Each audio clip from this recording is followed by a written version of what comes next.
नेहमीच्या भाज्या बनवण्यापेक्षा पावसाळ्यात कधी-कधी घरात भाज्या नसतात, त्यावेळेला अगदी मस्त अशा झणझणीत पाटवडी रस्सा बनवू शकतो.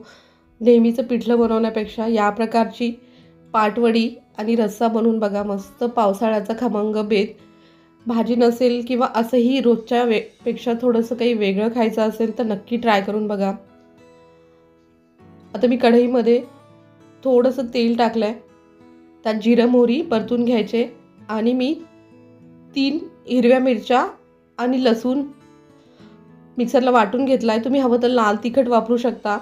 आणि ते छान परतल्यानंतर एक अर्धा चमचा हळद टाका आणि 2 वाट्या मी पाणी घेतलं आहे.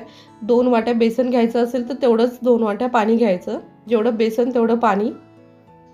आता पाण्याला छान उकळी आल्यानंतर यात मीठ टाकून घेतलं आहे आधी.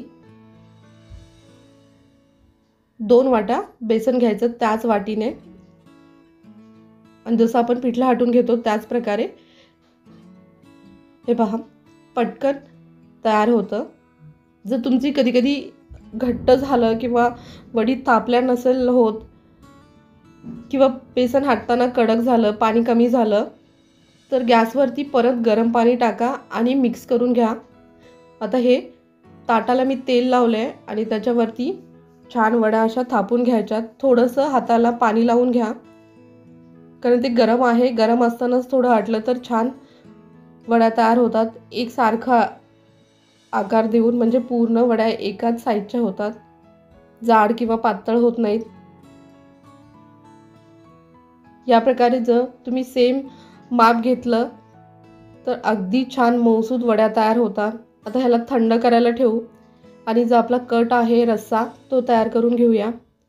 थोडंसं तेल घेतलं. तेल नाही घेतलं तरी चालेल. तुम्ही नुसतं कढईमध्ये कोरडं सुकं खोबरं भाजलं तरी चालेल. मी थोडंसं तेल घेतलं आहे. आता हे खोबरं भाजून झाल्यानंतर 1 चमचाभर त्याच्यात खसखस टाकली. खसखस किंवा तीळ टाकले तरी चालतात किंवा तीळ आणि खसखस दोन्हीही टाकलं तरीही मस्त लागतो. आता ते दोन्ही काढून घेतलं मी एका प्लेटमध्ये आणि आपल्याला कांदा आणि टोमॅटो परतून घ्यायचा आहे. आता जेवढी ग्रेव्ही रस्सा करायचा आहे त्याप्रकारे तुम्ही कांदा घ्या. मी 2 कांदे घेतलेत आणि 1 टोमॅटो घेतला आहे. त्याला छान लालसर होईपर्यंत परतून घ्यायचे पूर्ण कांदा. हे पहा कांदा टोमॅटो छान परतलेत. आता आपण त्याला मिक्सरमध्ये वाटून घेऊया आणि त्याच कढईमध्ये मी परत तेल टाकून घेतलं आहे आणि जो आपलं वाटण केलं होतं त्याला छान तेलामध्ये परतून घ्यायचं आहे. थोडासा गॅस फास्ट ठेवून पूर्ण पाणी आटेपर्यंत तेल सुटेपर्यंत छान याला परतून घ्या. हे पहा अगदी 2 मिनिटामध्ये लगेच तेल सुटते. हे पूर्ण साईडला तेल सुटलं आहे. ह्याच्यामध्ये आता आपण मसाले टाकून घेऊ. मी कांदा लसूण मसाला टाकला. थोडीशी हळद, लाल तिखट 2 चमचे. थोडंसं तिखट करायचं असेल तर थोडं जास्त टाका लाल तिखट, नाहीतर तुमच्या आवडीनुसार. आणि 1 चमचा गरम मसाला टाकला. काळा मसाला. तुमच्याकडे काळा मसाला नसेल तर गरम मसालाही वापरू शकता. आणि मसाले छान तेलावरती परतून झाल्यानंतर आपल्याला पाणी टाकून घ्यायचं आहे. आता जेवढं घट्ट किंवा पातळ करायचं आहे त्यानुसार. हे रस्सा पातळच असतो शक्यतो पाणी थोडं जास्त टाका आणि याला मंद गॅसवर 10 ते 15 मिनटं छान उकळी आणा. हे पहा मस्त तेल सुटतंय. आपला हा रस्सा तयार आहे.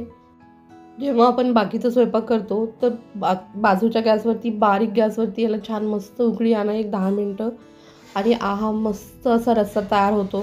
नेहमीच्या भाजीपेक्षा अगदी काहीतरी वेगळं करायचं असेल तर असं मस्त खमंग पावसाळ्यामध्ये रस्सा आणि पाटवडी बनवून बघा. आणि व्हिडिओ आवडल्यास लाईक शेअर सबस्क्राईब करायला विसरू नका. थँक्यू.